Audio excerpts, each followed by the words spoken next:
și în fiecare duminică la ora 10 era câte un episod cu Mickey Mouse, Goofy și Donald Duck.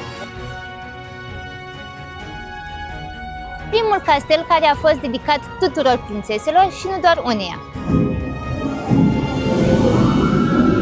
Inițial am crezut că este mai ușor, dar la un moment dat am început să mă panichez și eu. Și este uriaș, ne simțim ca niște jucării în curtea lui Andy.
Astăzi mergem într-un loc magic. Abia aștept! Foarte fericită!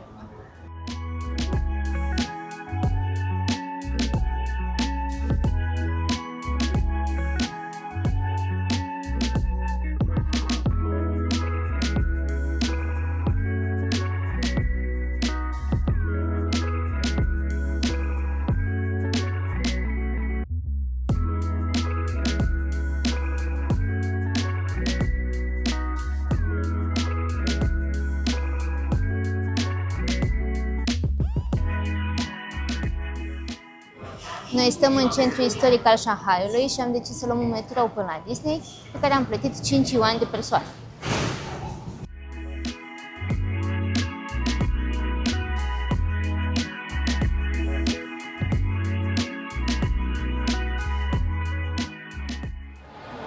Am ajuns la ultima stație și până aici am făcut 50 de minute și fix cum am ieșit din metrou, am observat că totul este construit în așa fel încât să te introducă în poveste, atât prin muzică, detalii, cât și prin culori.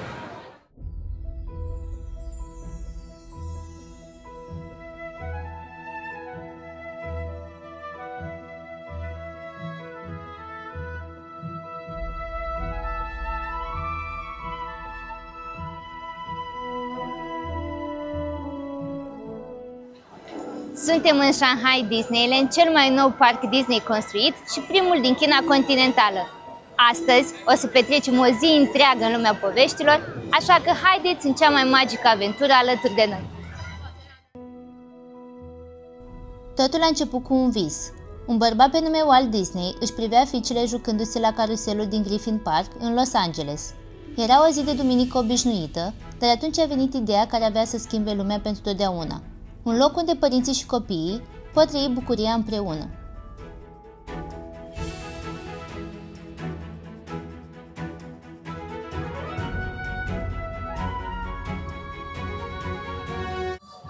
Primul lucru pe care îl vezi atunci când intri este Mickey Avenue, varianta chineză a străzii principale din toate parcurile Disney. Aici găsești personaje, suveniruri și tot felul de detalii care te duc direct în copilărie. Noi pe bilet am plătit 80 de euro și este inclusă intrarea în parc și o experiență.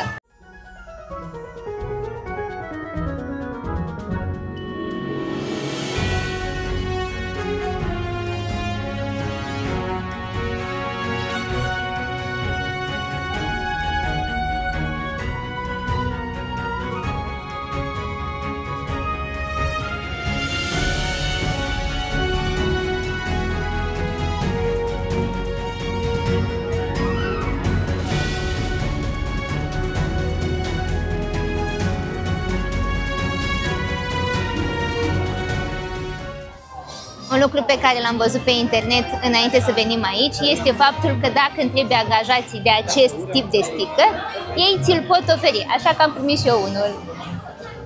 desenele copilăriei mele. Mi-aduc aminte când eram mic, aveam doar TVR1 și în fiecare duminică la ora 10 era câte un episod cu Mickey Mouse, Goofy și Donald Duck.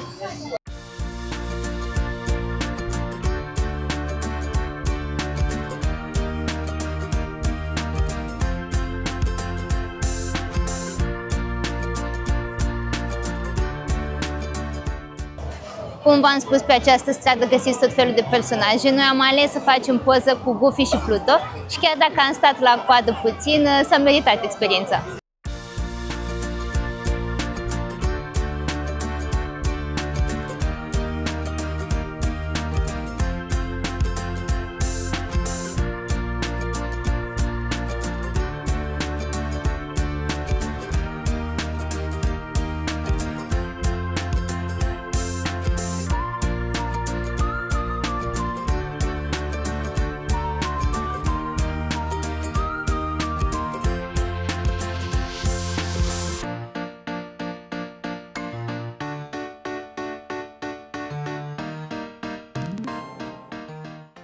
Castelul se află chiar în inima parcului și este cea mai înaltă construcție Disney, primul castel care a fost dedicat tuturor prințeselor și nu doar uneia.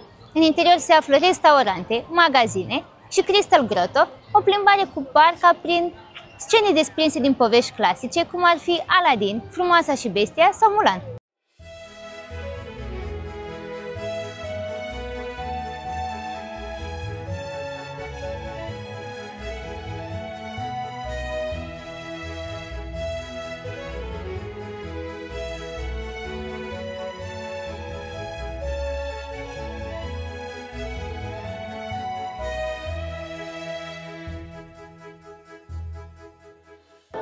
Am vrut să-mi iau și eu o corăniță, dar costă undeva la 20 de euro, ceea ce mi se pare destul de mult, iar pentru noi nu se merită.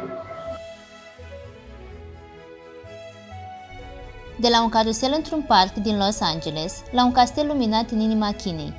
Visul lui Walt Disney a trecut peste generații, peste oceane și peste timp și, la fel ca atunci, continuă să inspire un singur lucru: bucuria de a visa împreună.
În magazine găsiți tot felul de plușuri, ghiozdane, coronițe și chiar articole de îmbrăcăminte.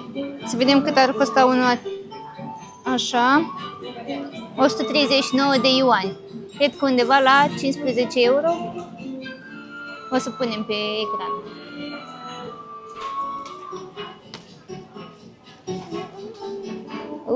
Și pe Goofy.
După ce am avut plimbarea cu barca și am văzut mai multe povești clasice, am venit să zburăm un pic și cu Peter Pan.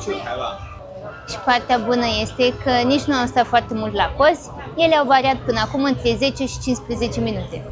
Și dacă îți descarci aplicația, poți vedea în timp real unde ești pe hartă și cât timp trebuie să aștepți la fiecare coadă.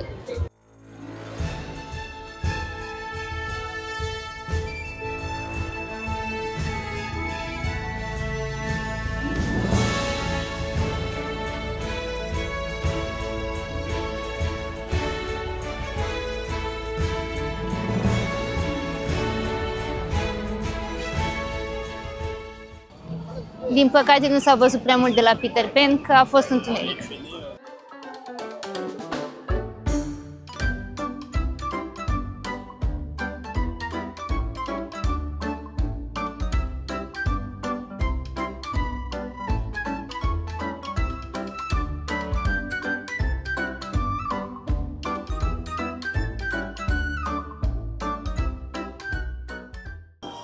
Am ajuns în secțiunea Toy Story și este uriaș, ne simțim ca niște jucării în curtea lui Andy. Este plin de culoare, plin de voie bună și e imposibil să nu zâmbești.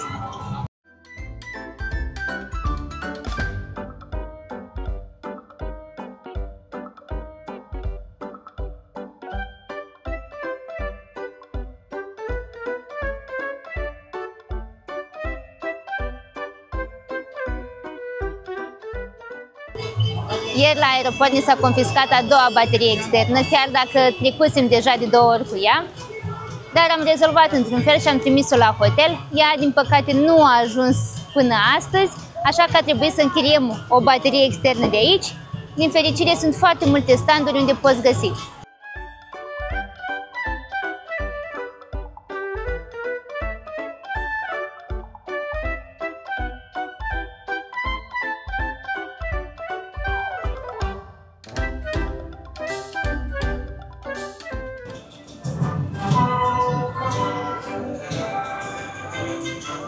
Chiar și baia de aici este adaptată poveștii.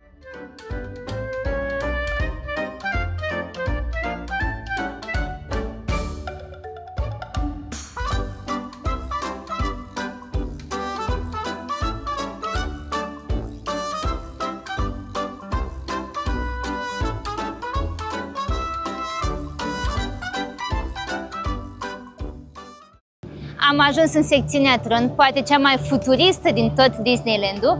Aici totul este luminat în albastru, cu efecte de neon și sunetele te fac să te simți ca într-un film SF.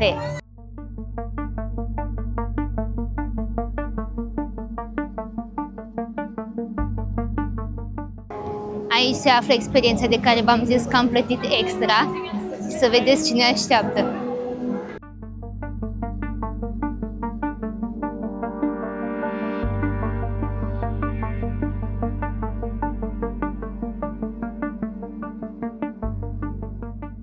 Iar în biletele noastre avem și premier acces, adică noi o să sărim toată coada pe care ați văzut-o acum.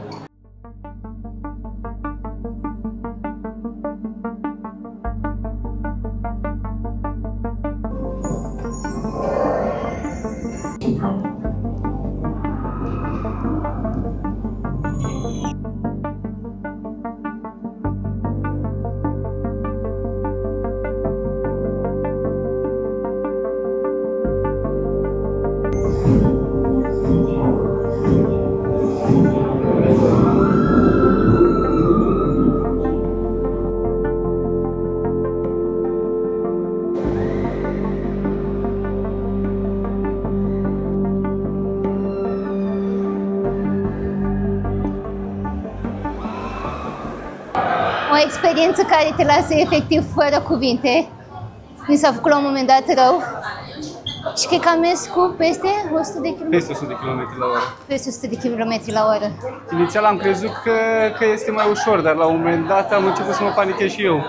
Da, pentru că nu simți că ești prins foarte bine, în siguranță, să zic așa. Dar cred că ești. Și mai erau și acele curbe care... Da, nu, e ceva rău. Ceva wow. Wow.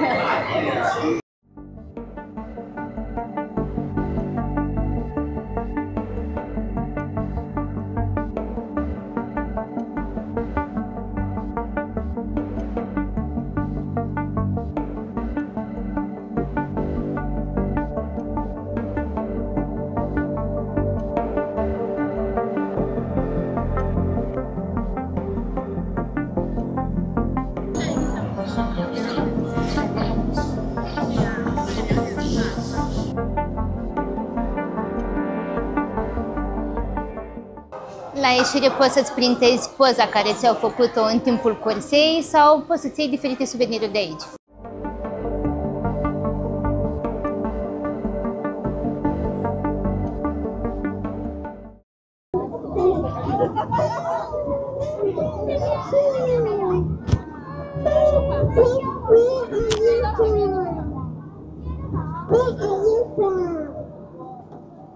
Where are you from?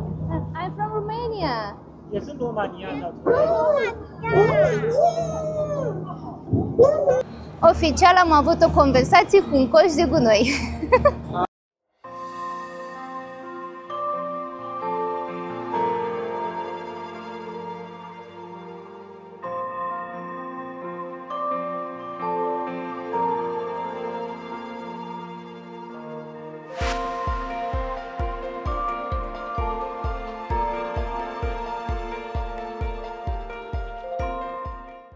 Din păcate a început ploaia, dar nimic nu omoară vibe-ul pozitiv. Nu-i așa, Laurențiu? Da, da, da.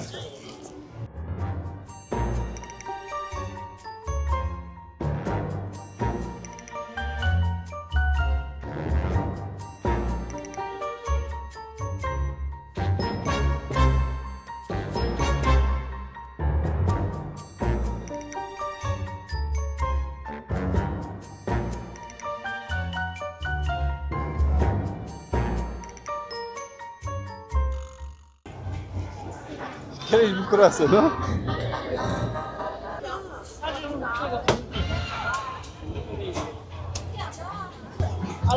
Can I have one of these, please? One, please, yeah. Yeah, anything? No, that's it. Every Yeah. time, yeah. Okay.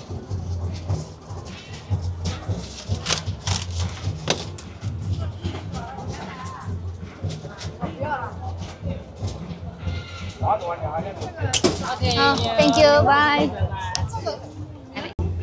Tot am văzut videoclipuri cu Zootopia când se împățeau aceste lăbuțe, așa că am zis că trebuie să încercăm și noi.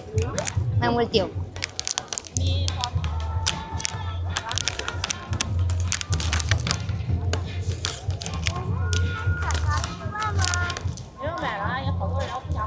Este de fapt o înghețată.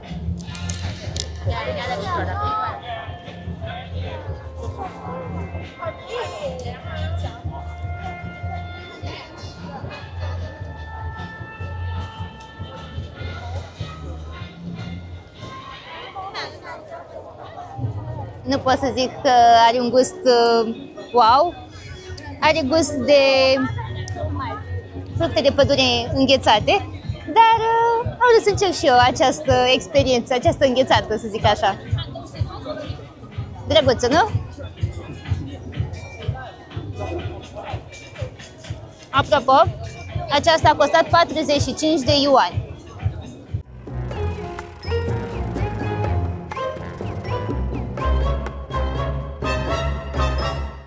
Iar aici avem un semafor pentru răzătoarele drăgălașe, vulpi și rinoceri.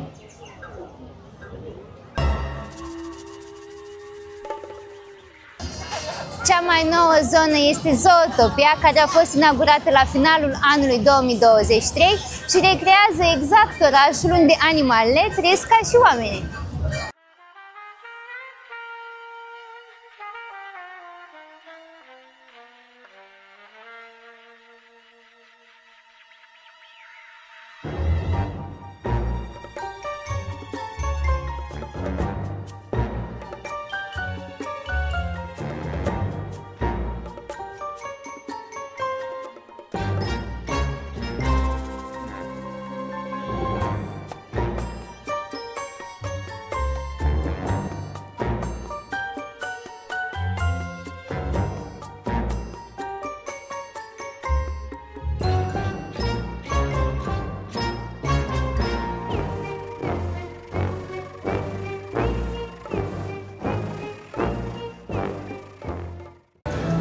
Și am ajuns și în stația de poliție din Zootopia.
Construcția a început în 2011 și a costat peste 5,5 miliarde de dolari. După 5 ani de muncă, parcul s-a deschis oficial pe 16 iunie 2016. De atunci, peste 14 milioane de vizitatori vin aici în fiecare an.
Chiar dacă a anunțat vreme foarte bună, tot a venit ploaia, dar atmosfera bună de aici nu te lasă să pleci acasă.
Am luat o mică pauză și am decis să venim să mâncăm.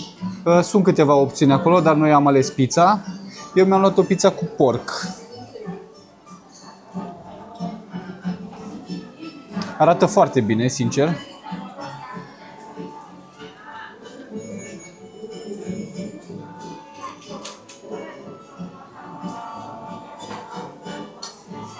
Este bună. Blatul este pufos, un pic cam mult, sincer. Dar este bună.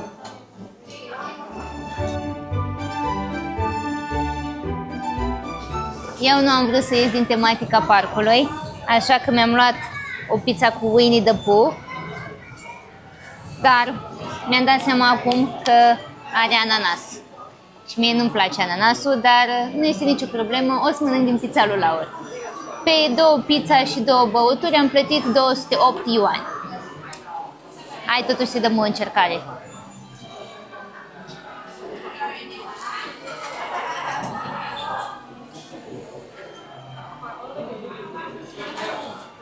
Decupăm.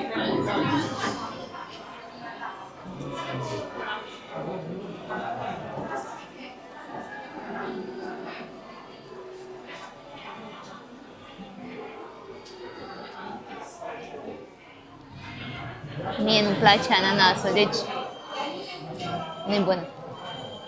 Să nu mai puneți ananas pe pizza, niciodată, sau în orice mâncare.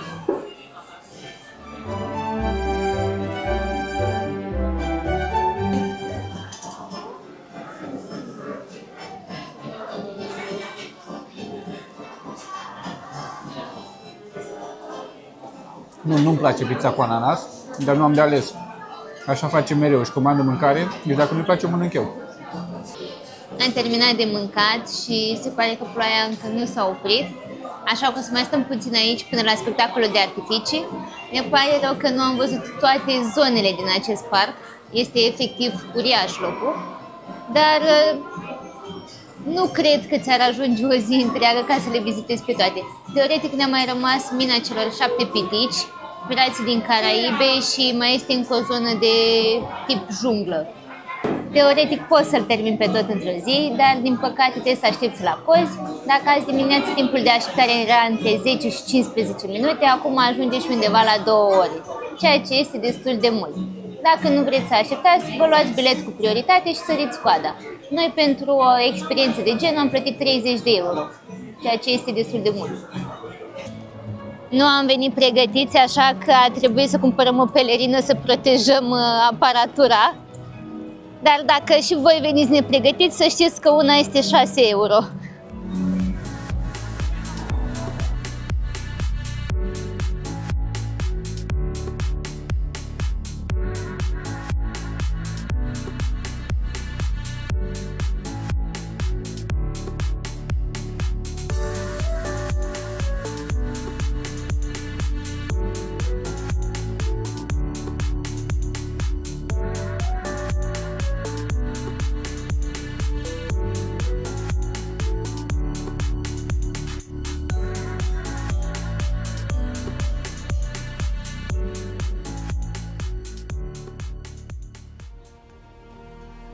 Spectacolul de seară combină muzică, focuri de artificii, lasere și proiecții animate pe castel. Totul este sincronizat perfect, iar tema principală este curajul de a visa. În acel moment, simți că ești din nou copil, iar pentru câteva minute, lumea întreagă dispare și rămâne doar emoția.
Am petrecut astăzi o zi incredibilă la Disneyland și pentru o secundă ne-am amintit cum e să fii iar copil, de magia poveștilor și de toate personajele preferate. Așa că dacă v-a plăcut vlogul de astăzi, nu uitați să dați like, share și subscribe și ne vedem în vlogul următor. V-am pupat!